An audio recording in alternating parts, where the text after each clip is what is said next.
Hello and welcome to Neural Network Fundamentals. We'll have three prompts that we're covering today. Number one, explaining at a high level how a neural network works and learns from data. Number two, what an activation function is and why it's necessary in a neural network. And number three, we'll talk about gradient descent and provide a concrete example of a time I encountered and had to address an optimization challenge. And I will present that to you using the STAR method. So let's go.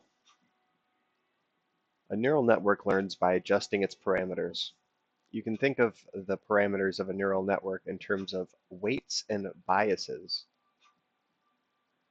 Input data is fed into an input layer, and I'll taking one step back there. I'll talk about the phases of neural network learning. The first phase of that is forward propagation, in which input data is fed into an input layer. It passes through one or more hidden layers where weighted sums of the input are calculated at each neuron, and an activation function is applied. It's similar to how synapses fire in the brain. This process continues until an output is produced by the output layer. Loss calculation is the second part of neural network learning, and this is when the neural network's prediction is compared against what is considered to be the ground truth using a loss function. The function quantifies error, that is how wrong the prediction was, the goal being here to drive the loss to zero.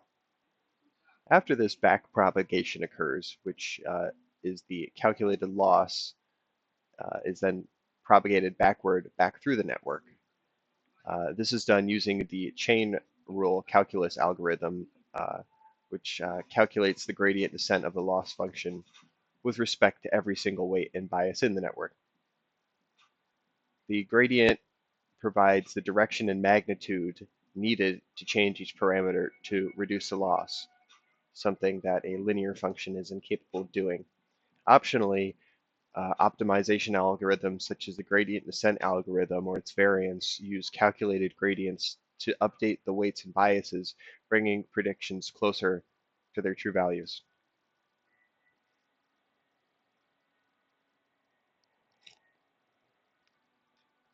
Prompt 2, what is an activation function and why is it necessary in a neural network?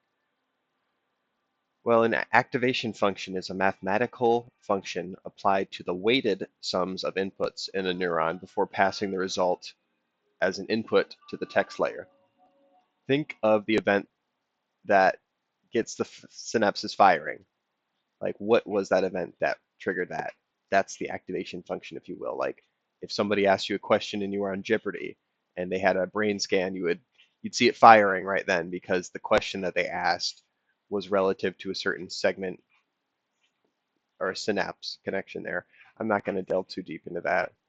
Without, let's see here, a neural network, no matter how many layers it has, would simply be computing a linear combination of inputs. And I talked about a linear versus a nonlinear function earlier.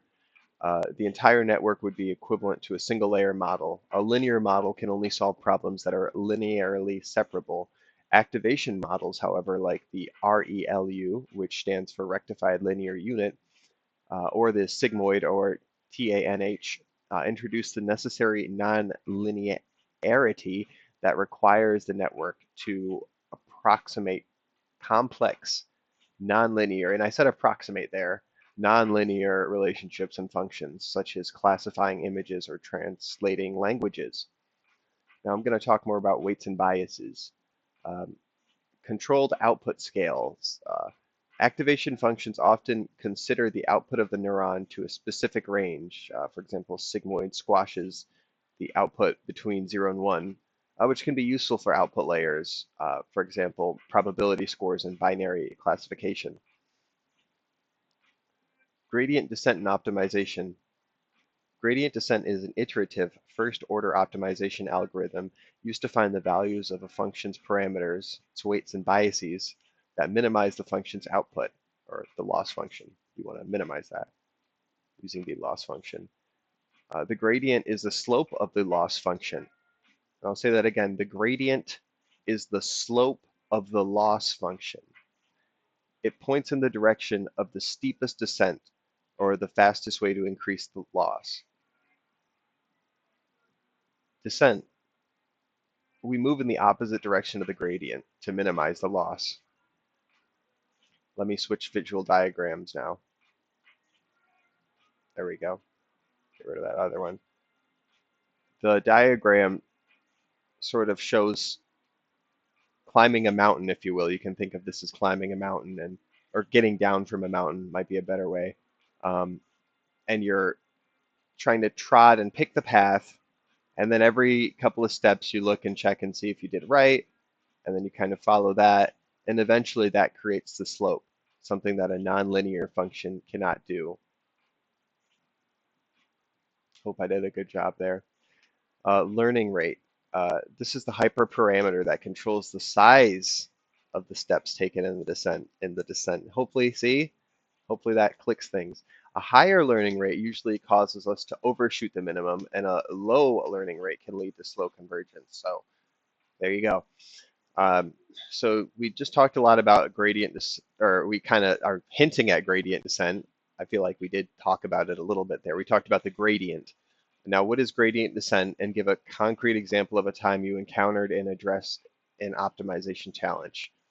This is an assignment. That's why my username is OliverCollegeing. It's usually related to stuff like that. Anyway, I was working on a recurrent neural network model for sequence-to-sequence translation.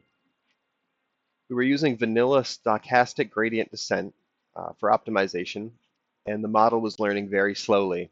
And after many epochs, the validation loss curve would flatten out significantly, while still being high, indicating that we were stuck in a poor solution space. So we were taking little baby steps down the mountain, thinking we were saving, doing it right, and we weren't doing that. We could do better. So my task was to diagnose the poor convergence and implement a solution to accelerate the training process and achieve a lower minimum loss, specifically addressing the slow convergence and potentially local minima or shallow plateaus. I suspected the issue was either suboptimal fixed learning rate or the inherent limitations of the vanilla SGD, of the descent itself, which treats all gradients equally regardless of their history. The training loss would fluctuate wildly due to noisy updates from mini batches. I decided to switch the optimizer from SGD to ADAM, Adaptive Movement Estimation, excuse me there. I also systematically tuned ADAM's optimizer's initial learning rate, beta values, and epsilon to find an optimal configuration for a specific architecture.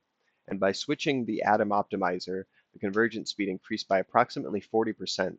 Furthermore, and it's not just about speed here, the adaptive nature allowed the model to navigate sharp initial gradient changes and settle into a deeper minimum, ultimately reducing the final validation loss by 15% compared to the best results achieved by vanilla SGD, leading to noticeable improvements in translation quality. This has been Neural Network Fundamentals. Thanks for watching.